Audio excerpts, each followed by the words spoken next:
Jesus is King. Welcome back to the Lay Apostolate on the Meaning of Catholic. This is a show where we talk about all things laity, lay domain, and I'm joined by my good friend, Mr. Eric Sammons. Eric, how you doing, brother?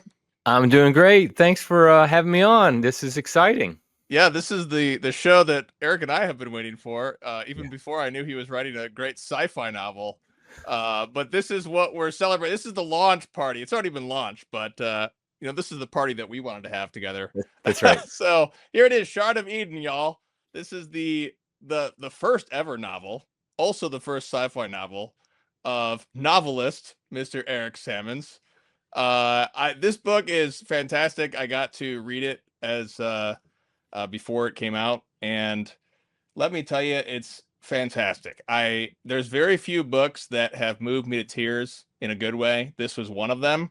It delves deep, deep, deep into all sorts of important issues, and it's fantastic. So, Eric, how's the launch going? How's everything going with the book? Congratulations. Thank you very much. Being called a novelist is something novel. Sorry for the pun. Honestly, a couple things. First is one of the best experiences of this was receiving your text while you were reading it before it came out, because you're one of the beta readers, and you were messaging me whenever you'd like something, and of course you had criticisms as well, which is great, which is why I wanted. But it was just I would be very excited whenever I get a new text from you saying like, "Oh, this is great. This part is it's like, okay, good." It's because you were one of the first readers, and I have a good editor in my wife. She's a professional editor, and she told me it was good, and she would not tell me that if it wasn't. But getting feedback from you was great, and that was very exciting. The launch is going great. Yeah, I've been. In fact, it's funny. I had to tell a few people who ordered the book directly from me that you had to wait because I sold out of my first batch of books that I bought. I underestimated how many people will be pre-ordering it, buying it from me. And so, yeah, it's going great. You can get a signed copy from me. Just go to shardofeden.com, which is what the site is up on the screen right now, or at Amazon, of course. You can buy the paperback or the Kindle. But yeah, so it's been exciting. It was a little bit nerve wracking at first. Just do something new. I remember I wrote my first nonfiction book, Who is Jesus Christ? That was back in 2010, so 15 years ago. And I was very nervous about that. And you get nervous for every book that comes out. But I got to a point where my nonfiction books, I kind of knew what to expect. I kind of know who I am as a writer. I know who my audience is. And so it's not really that much of nothing really surprises me. With this, so it's like, oh, who knows what's going to happen. But I've been very happy that the feedback I've gotten so far, people really enjoy it. I've said this, I said this somewhere else, but the funniest was one of my adult daughters was also a beta reader, and she's like her mother, so she would tell me if she didn't like it, even more so because she's my Yeah. daughter. And the best part was when I was on FaceTime with her about, we were just our family chat or something, because she has a son, my grandson, and we were talking, and she goes, Dad, that book is really good. And she said with the most shocked, surprised voice. I'm like, you don't have to be that surprised. So surprised that Dad wrote a good book, man. Exactly. So yeah, so Uh, that was actually pretty great too when my daughter enjoyed it as well. So yeah, so it's been going well though. Fantastic. Um, and what's the best way to give you the most money and not the Matrix? Is It, it it, if you go to shardofeden.com, there's 3 links. You saw it up there. yeah. Buy paperback and buy Kindle, go directly to Amazon. And so, that's not the greatest. Buy sign. I mean, I get money from it. I'm not telling people not to do that. I'm just saying. But if you go to sign copy, you get it directly from my website. I make more money, to be honest, with each purchase there. And I will sign the copy for you. I will sign the book. So that's probably the best way, is to go to the link to signed copy, which just goes to my personal website, ericsammons.com. Sweet. Great. So Well, we do want to support you thank and you. not the machine. Yeah. Speaking of machine, that's one of the subjects of the book. Obviously, it's not giving anything away because that's in the Yeah. description, is the AI, Yes. which is a big question. I wanted to. So the broad topic here is the aesthetics of science fiction. Aesthetics is the philosophy of beauty. So it discusses what is art, how do you make art, and this is obviously literature, but it's a particular kind of literature that just cropped up in the past 100 years or so. And so do you want to give us any teasers about why people should read the book? Yeah, so basically, I mean, I'm a big science fiction fan. My wife doesn't want me to call it science fiction because in her mind, okay, my wife is just like a normal person, unlike us. So she's not, she would never call herself a science fiction fan, but she really liked the book. And I know that's completely biased, but like she liked it and she does not like reading science fiction. And so she's like, if you call it science fiction, there's going to be people who really would like this book who won't read it. I'm like, yeah, but that's what I mean. I can't help it. That's kind of, so like you call it speculative fiction. The fact is, it's set in the future. It's in space. What else are you going to call it? I mean, that's kind of, you got to call it, that I think. But the point is that, good science fiction. I mean, there's hard science fiction for the geeks. We know this. There's hard science fiction, and then there's like just the soft or the regular science fiction. Hard science fiction gets really into the details of the science. I did not do that. I tried to make sure there was nothing in there that was against the laws of physics or, something like that. But I wasn't getting details of exactly how does the warp drive of a ship work, all that stuff. I kind of like reading that sometimes, but that's not what I was trying to do here. This is very much just a story that's set in the future. And so, but like I said, I do like science fiction myself. But anyway, that's the point. And so for me, though, so I'm writing a book about artificial intelligence, a nonfiction book, A Catholic Guide to Artificial Intelligence. I've been very interested in artificial intelligence and for a very long time. My first 15 years in of my career was as a software developer. Had my own software development company for 8 years. My undergrad degree, my bachelor's degree, is in systems analysis, computer science. And I remember when I got my degree in the early 90s, we were talking about, my professor was talking about the idea of we're going to be having code that writes code. And we kind of thought it would be sooner than it happened that you'd have software programs that write code and artificial intelligence, in other words. And I remember there was like a introductory class to artificial intelligence back then, very rudimentary. This is, because this is 35 years ago. So it's been an interest of mine. And so in writing this book, though, I kind of was like, I think there's value in writing this Catholic Guide to Artificial Intelligence, but there's also value, and this is where we come into literature, particularly science fiction. Science fiction often is a way to see our world today by looking into the future. Kind of like the idea is, okay, if we continue on the path we're on now, what is a possible future? Now, of course, dystopian literature often does, what's the worst case scenario? My book isn't really dystopian, nor is it utopian. It, has some dystopian elements, in it. But it's really a matter of what does it mean to be human? What does it mean to have machines that work for us and potentially we work for them? And what's the purpose of artificial intelligence? Those are some of the issues that I address in the book, in Shard of Eden, but in a story format. One of the things I don't like when the message becomes too much of a book where it's obvious that the author's just trying to preach to you, and he throws a little story in there as well. No, I want to tell a story, but I do think good literature leaves you thinking afterwards, like, okay, what are some of it leaves you thinking a little deeper than just like, oh, that was a good story. And so that's really what I was trying to do here with Shard of Eden, was particularly the issue of artificial intelligence is very key in the book, in the novel. There's other key elements, but that's one of the biggest ones. And because in the book, this isn't a spoiler, you find this out literally in the first pages, it's set about 20 years after an AI revolt, a war between machine and man that goes on for about 10 years. And the humans do win, but now the world is recovering from that and the implications of that. And one of the big debates in this world is, okay, do we just jettison all AI? Because look what they did to us. They caused this, terrible war. Or do we try to make AI work for us? And I'm not, and what I try to do in the book is, I'm not saying there's a right answer.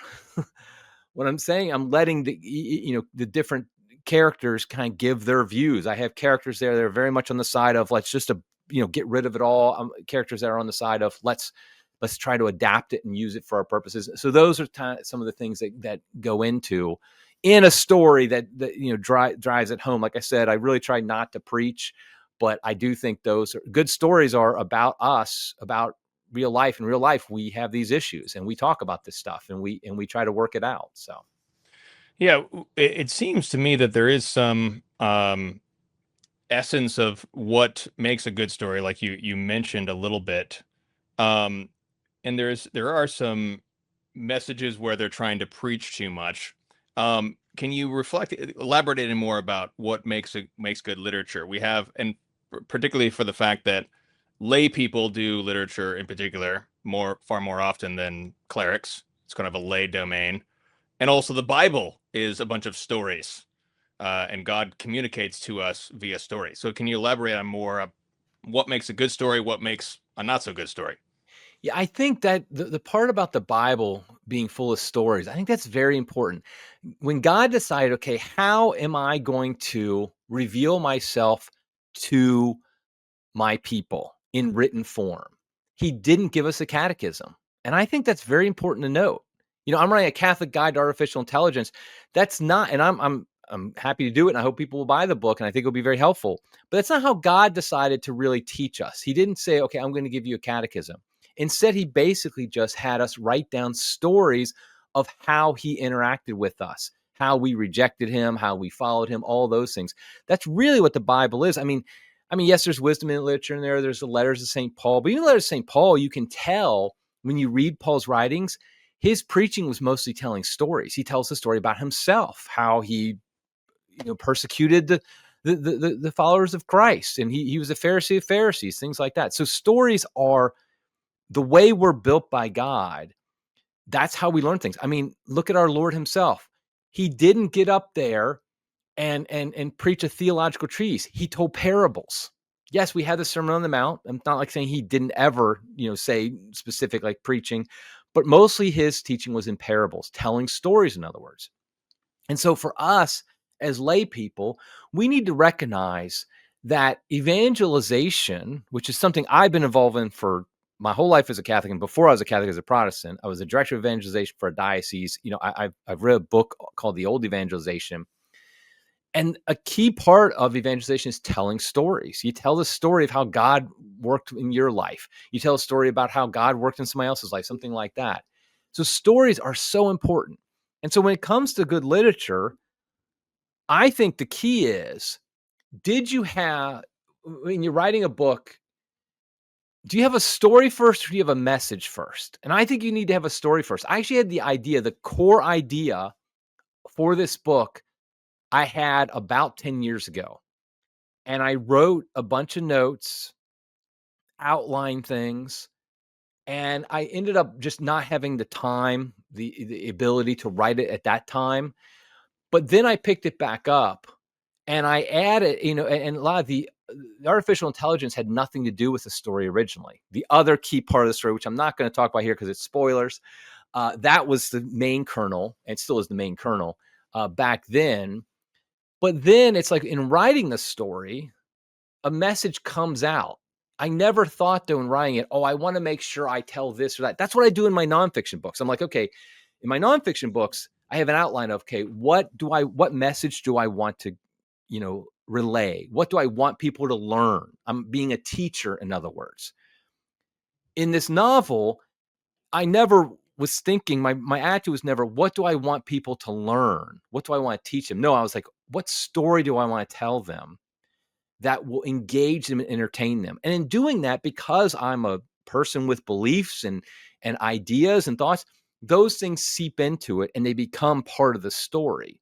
but they weren't like, okay. And you see this especially in like some of these evangelical Protestant movies and things like that, like Left Behind, stuff like that. It's like a lot of these movies they make, they're like, okay, we have a message we want to give, and we're going to try to find a story to pigeonhole into it. It's like, no, it's got to be you're telling a story. And yes, a message, because any story you tell, you are telling a message. It's impossible to tell a story, a good story, without telling, a message. And I think this is, of course, the great debate a little bit between J.R. Tolkien and C.S. Lewis. And like, I will be very clear, I'm a huge C.S. Lewis fan. His space trilogy is awesome. I, in fact, dedicate this book to C.S. Lewis and a couple others.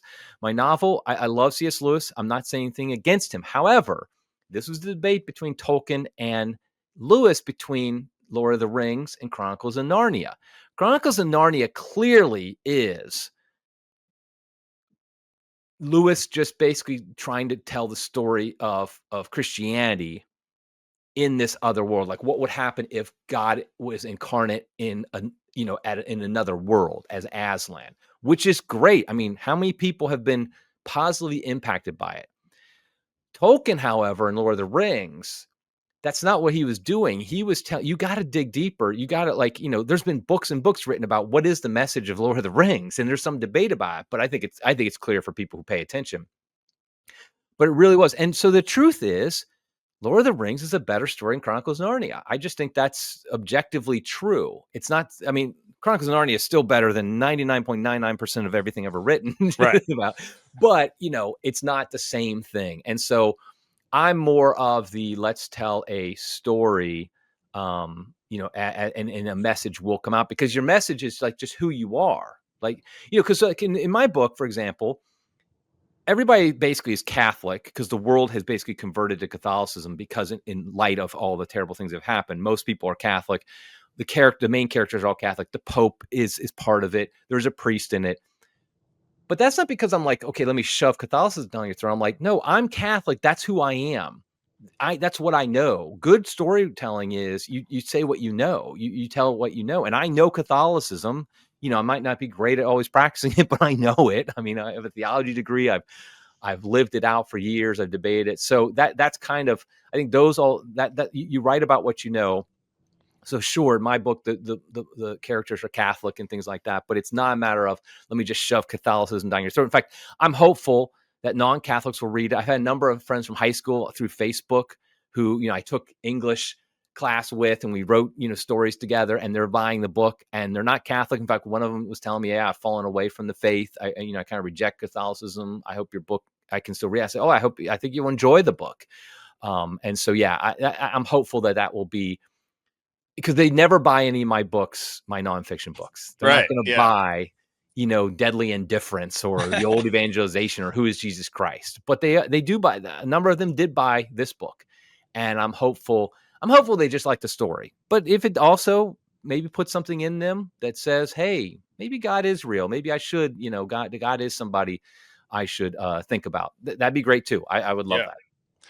Now, why should Catholics read science fiction? Okay, so science. I actually had an interview on my channel with M.R. Leonard. Do you know who that is? The guy who wrote Pilgrims. Have you read that No, yet?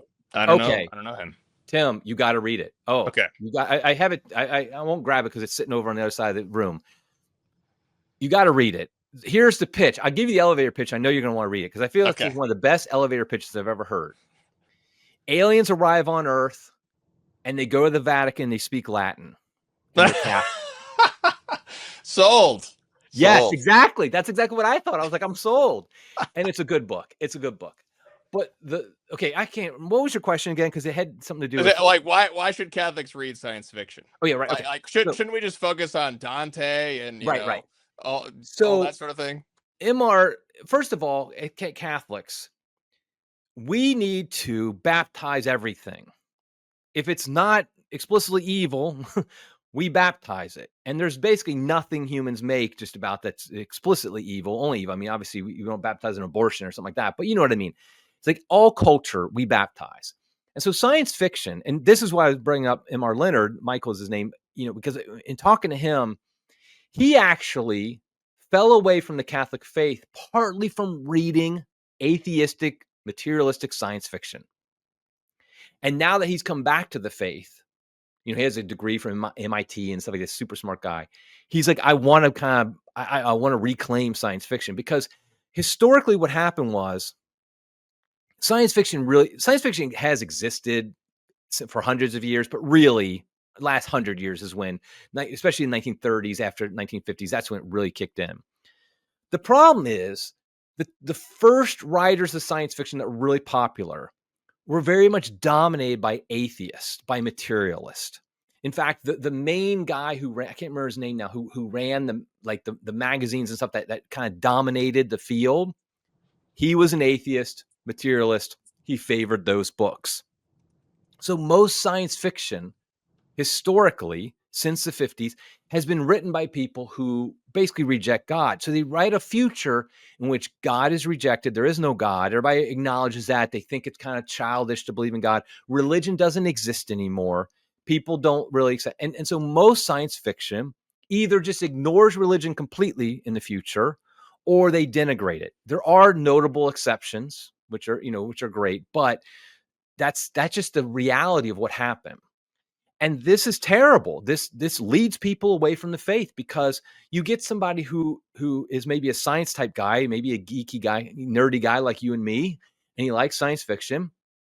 He reads some science fiction, and it starts to imprint in him, because they're telling a message too. Sometimes they're more explicit, like Gene Roddenberry's Star Trek. We'll get in that in a minute. He was more explicit at times, but even when they're not being explicit, it's just their worldview. Just like I said, my worldview is Catholicism, so Catholicism seeps into my storytelling.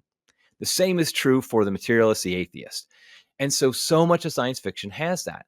And I really believe, as Catholics, we can't just punt that category, that genre, and say, well, we're just going to, give that over to the atheist. No, that's ridiculous, because you have some 14-year-old kid who loves science fiction because he likes science. He likes thinking of space. He likes thinking of aliens. He likes, all that stuff. Are you just going to say, well, go read all this crap and get imbued with this atheistic worldview, and eventually you'll probably turn atheist too? So that's why we really, as Catholics, we have to, I think, reclaim every genre, make sure we have everyone, but science fiction, which is very popular. I mean, we have to remember science fiction. When I was a kid, science fiction, you're almost kind of embarrassed to let people know, because people knew you're a nerd if you did that. And you kind of didn't, but now Things have changed now. I didn't know that. well, I mean, people still know you're a nerd, but that's kind of cool now. Okay. I mean, science fiction, I mean, just think about the movies and all that stuff, and comic books. I collected comics as a kid too. I'm totally outing myself as a complete nerd. I don't Yeah, mind. I had comics. Yeah, sure. Yeah, but like you hid those from the cool kids. You didn't let people know. Now it's like there's, every blockbuster movie over the past That's 15 years has true. been Yeah, based there's a on lot of. comic books. Comic books I read as a kid. So like, and I think we reclaim comic books too, by the way. I'm not, I think like comic books, should be reclaimed too. There's actually there's a guy, Eric July. He's got this comic books company he started called Ripaverse, and he's a Christian. He's not Catholic, and he's a Christian in an interesting way, because like on his podcast, he curses a lot and things like that. And so I'm not like endorsing everything about him, but I do. He couldn't stand the wokeness that was infecting the comic industry. And so he said, I'm going to create comic books that are not like that. And so like, I just think that as Catholics, we need to do stuff like that. We need to say, okay, we need to be creating, you and I, our job, our full-time job is what? It's critiquing, it's exposing and opposing the cultural problems of today. That's what you do at OnePeterFive, meaning Catholic Pelican. That's what I do at Crisis. And I think that's important. I wouldn't do it full time if I didn't think it was important. But we also have to create alternatives. As Catholics, we have to create alternative cultures. And it's not because I feel like this is especially true for trads. And, I'm sorry, but I'm going to talk to our fellow trads, is we have this knee jerk reaction of like, okay, this is evil. We're going to have nothing to do with it. A kind of a purity spiral. This is our danger we have. On the normie side, their danger is they just embrace it unquestioningly. And they're like, oh, it's not that bad. It's got this good, whatever. On the trad side, it's we reject it and we have nothing to do with it. I think what we need to do is that balance is we reclaim it and we make it Catholic. We baptize it. And so that's one of the big reasons why I was very excited about writing this science fiction, because it was something different for me, where instead of just saying, the culture here is terrible, I'm saying, hey, here's alternative. Here's an alternative, something that you can read. You can give to your teenage son who's into science fiction for Christmas. He can read, and okay, it's not going to have cursing. It's not going to have nasty scenes in it. And most importantly, it's going to have a Catholic worldview. He's not going to be turned away from the faith by reading this. He might even deepen his faith a little bit by reading. I'm not claiming it's going to it's Confessions of St. Augustine, but it might help him even a little bit. So that's why I really feel like we just can't give away aspects of the culture, and science fiction is a major aspect of our modern culture. We can't give it away as Catholics. Yeah, for sure. What do you think about this? It seems like good literature, because I'm thinking of like television shows like in the 90s growing up that are just really showing a false reality where people, they sin, but there's no consequences or that sort of thing. Um, what do you think about literature as a vehicle to put you in contact with real reality? Even if it's science fiction, where we're talking about something that's a fantasy. Right. Um, Thoughts on reality, realism, and literature? Yeah. Well, one thing about science fiction, people, they might get hung up on the scene, but really it's just a setting for a story that tells stories about the human condition. That's what good science fiction is. I like the, like I said, I like the hard science fiction. It's geeked up on some of the details, and that's fine because it makes it more realistic. I mean, realistic in that sense of like, okay, the science actually works like this, something like that. But ultimately, that's almost an aside. It's really what is the story of the human condition of people. And I think the key here is like, okay, here's one example. I remember 9/11. I was living in outside Washington, D.C., not far from, the Pentagon got hit, of course. And so it was a big deal everywhere, of course, but it was a big deal where I was living because I was like, oh, shoot, it could happen. It happened here. That happened on Tuesday. I remember George W. Bush, the president at the time, he called for like a national day of prayer. And all the Catholic churches had mass at noon on that Friday, a couple days later. And like other churches, Protestant stuff did the same thing. I went to mass at a local parish down the street from where I worked. This was outside DC, and it was standing room only, and it was a huge church on a Friday at noon. And what I heard was it was like that around the country. That was the reaction people had immediately in the aftermath of this tragedy. Is people flocked to God. They returned to God, and they realized, okay, we need something more than this world. We need to depend on God. However, when you watch the vast majority of movies, TV, read books, when there's a huge crisis, some major thing happens, it almost never shows people reacting like that. People turning to God, people praying, people going to church, going to mass, whatever the case may be. It just ignores that when that's exactly what humans actually do. So it's not realistic in any way, shape, or form when you see some TVs, particularly in movies, are particularly bad about this. Like aliens will come and they'll blow up like a city or something like that. Like Independence Day, which is my guilty pleasure. I love Welcome the to Earth. I love the movie Independence Day, and I love it as it is. I'm not trying to act like it's some great, great thing like that. It was something my son and I, but we both love. But anyway, but the aliens do all this stuff, and you see you have one scene where a Jewish guy's kind of leading some people in some prayers, a couple people, but there's no real sense of like religion. And like that's so common, and you see it all the time. And so I think that's an example of, when we tell stories about the human condition, how would people really react in these situations? How do people actually act in these situations? So I think those are things that we want to tell in stories, and that's people identify with that. And maybe then they'll be like, it maybe even tell the story in such a way that they're like, I need to think a little more deeply about these issues than I would have otherwise.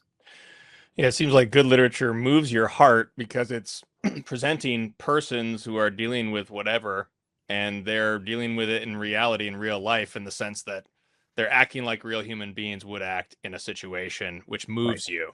And that's what captivates you for the story. So, why do you like Star Trek so much? Because it's totally atheistic. Okay, What's so wrong with you? Star Trek, that is the big thing. Okay, first of all, that's what I got started on. I remember when I was a kid, I grew up in I was born in the early 70s, grew up in the 80s. And I remember as a kid, this was probably maybe I was 12 years old, something like that. So early 80s. a local television station had Star Trek original series reruns on every afternoon after school. And so, and we had TVs in our house. We didn't really realize, my parents didn't realize that wasn't good. I had TV in my room even. Now, of course, there was like 4 stations you could get back then. Yeah. It wasn't like now where, you get HBO or something like that into your room. But not saying that was healthy anyway. I wouldn't do that for my kids. But the point is, though, every day after school, I would watch an hour of Star Trek, and I fell in love with it. I just thought it was the greatest thing. And as a 12-year-old, and as a Protestant 12-year-old, I'm not like able to see some of the issues with it. And I remember when it was announced Next Generation was coming, I think that was 87, something like that. I was so excited. I was like, this is the greatest thing ever. It's my birthday all and Christmas wrapped into one. And I love Next Generation. The first 2 seasons are awful, but I love Next Generation. I watched Deep Space Nine. Love Deep Space Nine. Is probably my favorite because it actually does have religious themes in it explicitly because Gene Roddenberry had died. And so they could like now put them in more explicitly. That's why I liked about Deep Space Nine actually was they showed people religious who, how a religious person would act in these situations. And so I thought that was very good. Voyager, it was okay. Enterprise, I kind of stopped with Enterprise. But okay, so the thing is, Gene Roddenberry, if people don't know, who created Star Trek, he was an atheist, materialist, and very anti-religious. His future was one in which basically original sin doesn't exist anymore. It's outlandish. I mean, economies don't work like they actually work in real life, and there is no religion. I mean, it's completely farcical. And that's what, as I got older, I wasn't sure was more offended by the religious aspects or the economic aspects of it. Because he made like there's no money and somehow when humans discover warp drive and all of a sudden they meet other aliens, now all of a sudden they don't have like peace and prosperity, just all of a sudden happens, like they don't have these original sin anymore. It's crazy. And so I like Star Trek though because at its best it's very good at telling stories. It's very good at it's very good at its best of really real life people in these crazy scenarios. They're on the other side of the galaxy meeting some alien, or when they're beaming down to planets and all that stuff. Okay, yeah, all that stuff. I like it, but I understand not everybody might like it. But like my wife, I got her to like Star Trek, and she's, like I said, she's not a science fiction fan, but she enjoys Star Trek as well. At least she tells me she does, and that's good enough. Um, but yeah, so I just think that, like, if I was watching Star Trek with my younger kids, particularly, I would make sure I'd be clear to them what are some of the flaws here in their worldview that we need to look at. And some Star Trek episodes really are explicitly anti-religious. I mean, they really are bad. And in others, though, it just seeps in because the writers that, especially in the old days, were very good at understanding the human condition. You understand then, I mean, it has truth, natural law. I mean, things that we can know by human reason do seep in there. And I just think it tells that story, it tells the human condition story in a lot of great ways. So yeah, I'm a fan of Star Trek, always have been. I do not like the new. I do not like any of the new stuff. I like Picard season 3. But other than that, I don't like Discovery. I have watched very little of it. I just don't like any of that. The new movies, the Christopher Pine movies that were done, I actually like them better than I thought I do. I rewatched them recently, but they're still not great because they're much more just like let's show action on the screen, not like let's tell a good story Right. underneath. So they're more like let's make them blockbuster action flicks rather than like let's really talk about the stories of who these people are. That's what Star Trek is. That's why Star Trek wasn't hugely popular in movies, in the original movies, because they're much more geared towards telling stories of a deeper level than they are. Okay, let's show a laser battle in space. Right. I noticed a tweet you had. You were condemning the trailer for the, what's the name of the new one? Starfleet Academy. You said something like this is a Oh yeah. betrayal of everything Star Trek stands for, or something like that. So, I watched the trailer and I was like, I mean, I guess I'm easily entertained, perhaps, but so tell me what don't you like about what is the betrayal? Like, what is the essence of Star Trek that feels betrayed? I think okay, people say that like, oh, Star Trek's always had a message. Yes, it has. But it has a story first. It's the whole story versus message thing I've talked in the past. Now I feel like modern Star Trek, it very much is just trying to hammer home the message and just knock you over the head with the message without really telling not caring about the story first and foremost. And you see and you saw it in Discovery, they have the gay characters and all that, and you always have the girl boss. The girl boss character is one of my things I hate. I hate the girl boss character. I don't mind a strong one. Like, I think Princess Leia, I actually wrote an article for the Federalist years ago about how Princess Leia is one of the best female characters in movies because she's clearly a strong woman in the sense that she's got know who she is, stuff like that.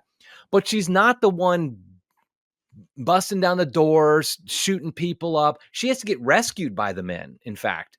And so but she's a leader in a feminine way. I do I'm talking about the original series, by the way, the first three, not the Not the later, not seven, eight, nine. Okay. yeah, not the one where she's floating in space or whatever, crazy stuff like that. But like that was and that's because the reason is not because George Lucas was some great understander of women, but because our culture had not yet completely denigrated to the point where we don't even understand what men and women were. This was done in the 70s when there was still a cultural artifact, from when we understood what women were and men were. But now it's like we have to make sure every woman is basically perfect and strong and like is written like a man. I mean, that's what they do. And like get a little geeky here, but like they have a Jim Hadar female. There are no Jim Hadar females because Jim Hadar are just made for. I'm sure they'll have an explanation for it. Oh, they have a Jem'Hadar female in the new one. In the Academy trailer. Yeah, Oh, there's Jim I didn't Hadar. even notice. Okay, Yeah, yeah. I wasn't Trekkie enough to catch on that. That's a They have a serious error right Klingon there. wearing a skirt, Oh like a wow, male Klingon wearing I a didn't. sk. What?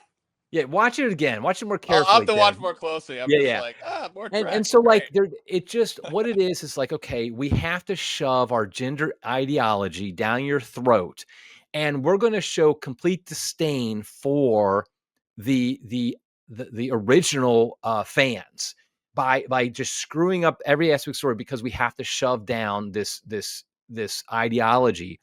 And I really think, I mean, there are almost no movies that I like over the past 5 to 10 years. It really started, I think it started with the election of Trump in 2016, led to this reaction where they're like, okay, we're just going to shove our woke ideology down your throat. Okay. And like, I just don't like, and I think like it's just there's so much a lack of creativity in writing women characters in these stories now because they're always girl bosses. They're basically the only way these people think they can show strong women is to show women who can beat up men. That's what they think a strong woman is. Which is And not it's real like, life, unfortunately. that's not real life. And if you try, I Yeah. mean, and it's so unreal. Like, okay, if a woman has superpowers in, a super, and she can kick butt, Wonder Woman, whatever, okay, fine. But like, I'm getting now my pet peeves, but like Black Widow, the woman who plays her, Scarlett Johansson, couldn't probably even beat up me. And I'm like, an old dude that couldn't, do anything. And yet somehow she's shown beating up these, huge, like, Navy SEAL type people. And it's like, it just so like, I get that science fiction, superhero stuff like that is unrealistic. It's not like you're not trying, but that's the whole point is good science fiction actually is realistic. It's like what you're saying about the reality. And so like, but it's just like they're trying to show there's no difference between men and women. And if there's a difference, women are better. Women don't have any problem. The only problem women have is people not appreciating how great they are. I mean, that's really what they're telling the story they're telling. So, and I think Star Trek got all of that and more in the new stuff, like with Discovery and with this Academy thing and Lower Deck stuff like that, and I just think, and honestly, it's kind of the inspiration for me writing Shard of Eden is like, I'm just tired of that. And it's like, and so like, here's an example in my book. So in my book, it's set in the early 22nd century. The Vatican actually has an army. It has, and it has the big military on the earth. They're the ones who send this. It's almost like a military expedition out into deep space.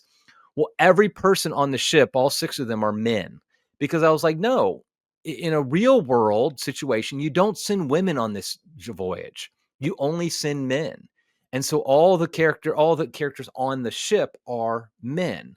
And all the in there's flashback scenes to the war between AI and the and man, and the military people fighting are men, because in my world, this future, people start to realize it's stupid to send women into combat.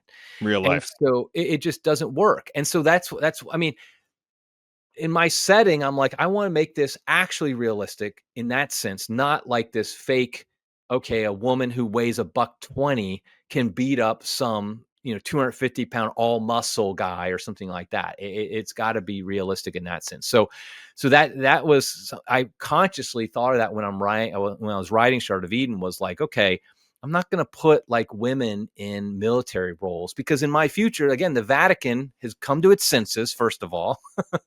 And it's like leading. It has an army. It wouldn't have women in combat, just like it wouldn't have done during the Middle Ages with the Crusades. So what I have found interesting about Star Trek is that it has this explicit message from the very beginning, which is totally anti-Christian, humanism, atheist, whatever.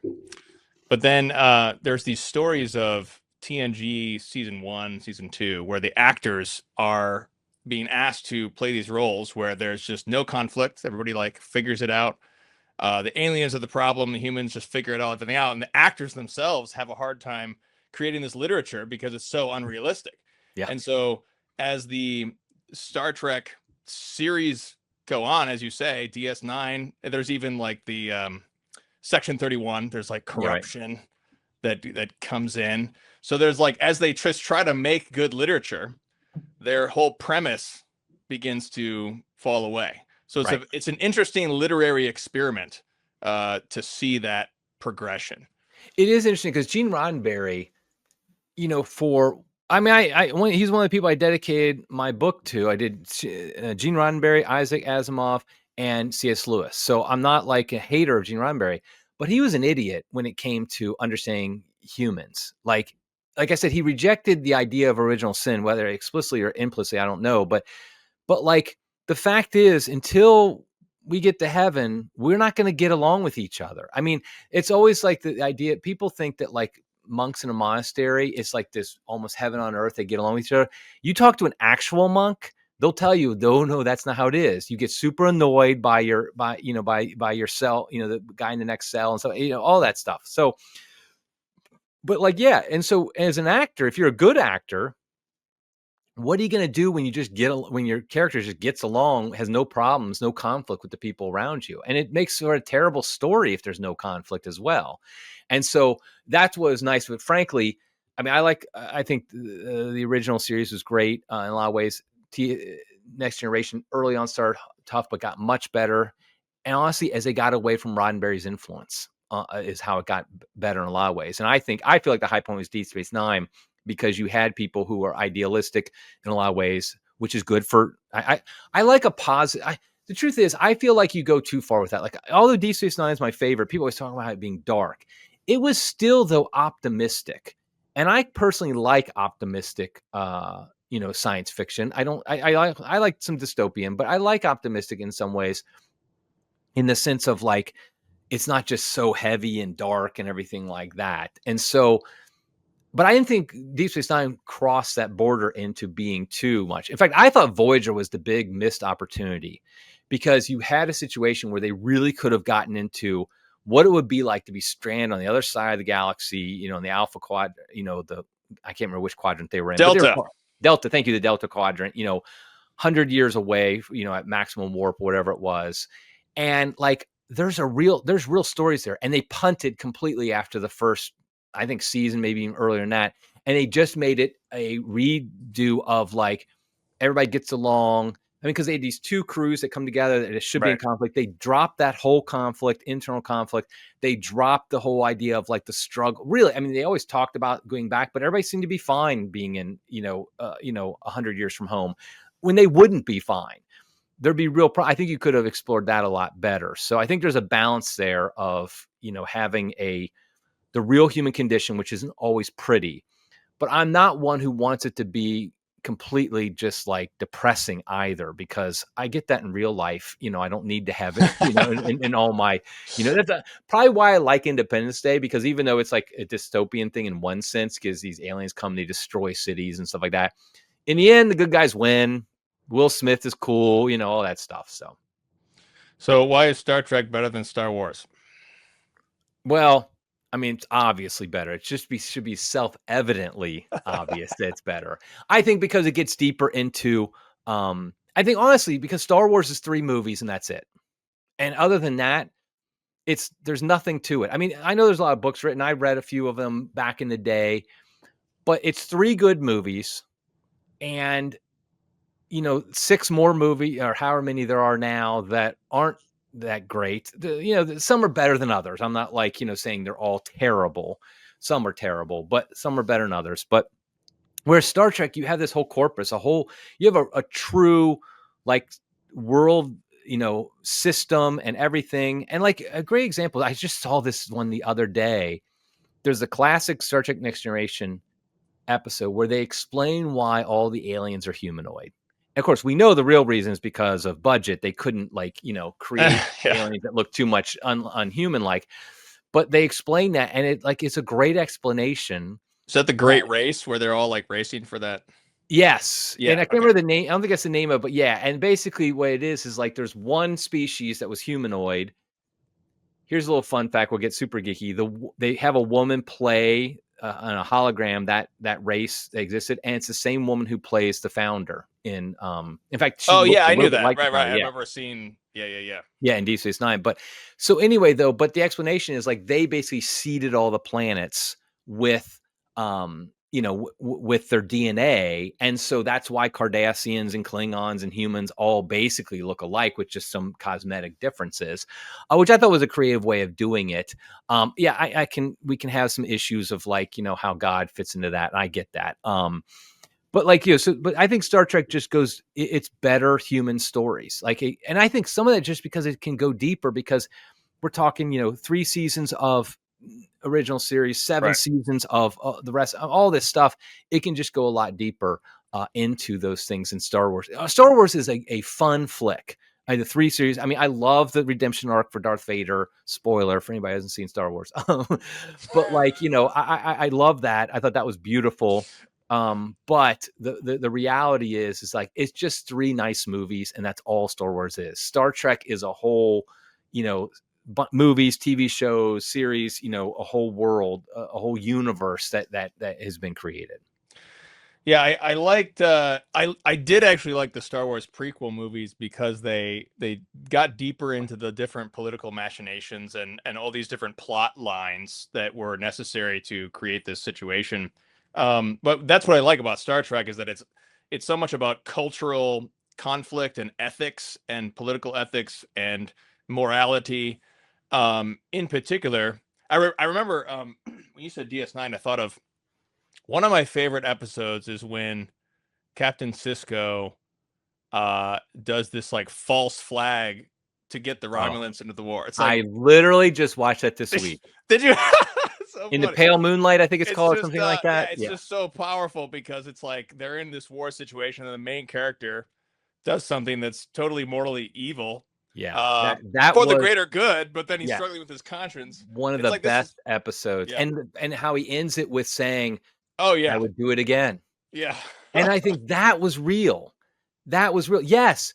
Is it immoral what he did? Yes, absolutely. You can't do evil that good may come about it. But that's the whole point is like war corrupts even the most noble, because Cisco is presented as one of the most noble of all men. He is the best of us. But war, what does it do to us? I mean, it really was a beautiful, I think it was one of the best, like, in science fiction world, like, being an anti-war person, it was so powerful because it really made it clear what war does to us. Even there is no such thing as a good war. Yes, there can be a just war. Don't get me wrong. And as they present it in Star Trek Next Generation, this is a just war that the Federation is fighting. But that doesn't mean every action in that just war is good. And Yeah, I love that because it was like, and I love the fact they didn't try to kind of do, which they did sometimes in earlier seasons. Earlier Star Trek was just wave away and make it like Cisco didn't, like, no, Cisco was like, I did this. I feel super guilty. It's awful, and I do it again because we got to win the war.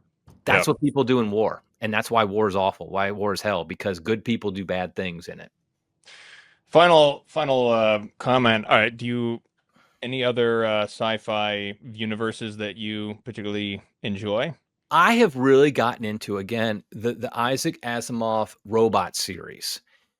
These are unbelievably like predicted, like prescient, because Asimov wrote them originally. It started in the 40s and the 50s. He wrote some later ones in the 80s, which aren't as good, but he's writing about, like, it's basically if you're interested in AI and the potential problems with AI and things like that, he's talking about this in the 50s. He's literally writing these before the term artificial intelligence had even been invented.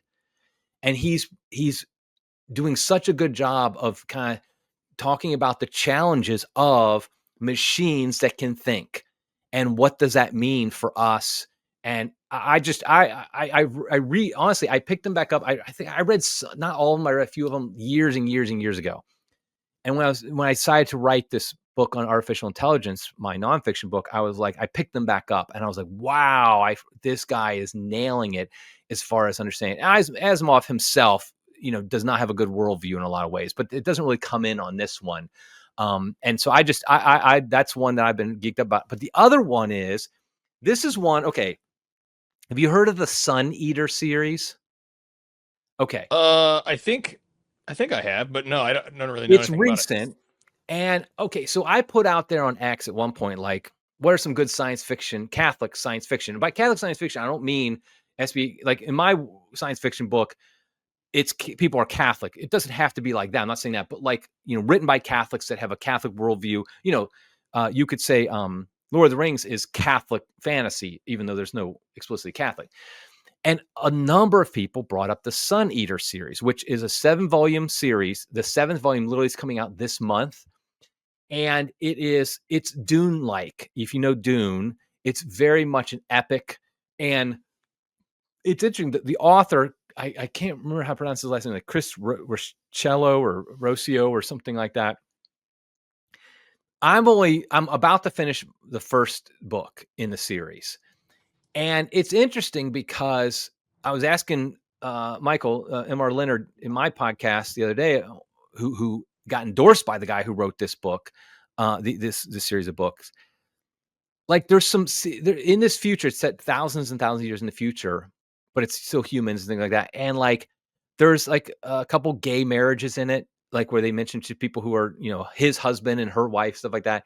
And they show, it doesn't go into it and like endorse it, but it just kind of has this reality. And it kind of set off my alarms. Like, I don't really want to deal with this type of stuff. But he said, Michael Leonard, who I was talking to yesterday, he said, read the whole series. Basically, he's a Catholic, a revert. The author is Chris, and I should look. If you could look up like Sun Eater series. Yeah, I'll look it up. I feel bad that I don't remember the author. I don't have it in front of me here. But basically, he's being published by traditional science, traditional publisher. Yeah, Christopher Rocio, I think it is how you pronounce his last name. And I've been told that read the whole thing and it gets really explicitly like Catholic ethos, not Catholic specifically, but like, so anyway, the first book is just phenomenal. And everybody tells me the first book is the worst of them. So anyway, that's another one I'm into right now. Like I said, I'm only finishing the first book. I have not read the whole, I can't endorse the whole thing, but so far it's incredibly impressive. He is such a talented writer. I mean, like, I hope I am 1% as good a writer as he is. I mean, that's how good I think this is. So, Fantastic. Cool. So, all right. Well, everybody check out Shard of Eden. Buy your signed copy while supplies last. Operators are standing by. It is wild. I mean, I was literally apologizing to people, like, and I just got my second shipment in yesterday, And so I do have copies now. But like I'd sold out of my first batch I bought, and I was like, oh shoot. And I'm telling people, oh, I'll get it to you as soon as I can. And fortunately it did come. So, and by the way, I'm sending you a copy. I'll tell you know, Cool. I'm sending you a Cool. Excellent. copy. But I had to wait. That's the thing. I couldn't send out my beta readers. They had to wait because people had bought them. I'm like, I gotta send those out first. People who paid, and so I was like, sent those out. But yeah, so yeah, Shard of Eden. I think people enjoy it. I think if you like science fiction, you're Catholic, you'll really enjoy it. And I think even if you don't like science fiction, but you know, but you like speculative fiction, things like that. And my wife really likes Hunger Games, and she was like, you know, I'm not science fiction, but I like Hunger Games, which is kind of like speculative fiction. I think you'll enjoy it. So shardofeden.com though. Excellent. All right. Well, thanks a lot, Eric. God bless everybody. And we'll see you next time on the Lay Apostolate. Adios.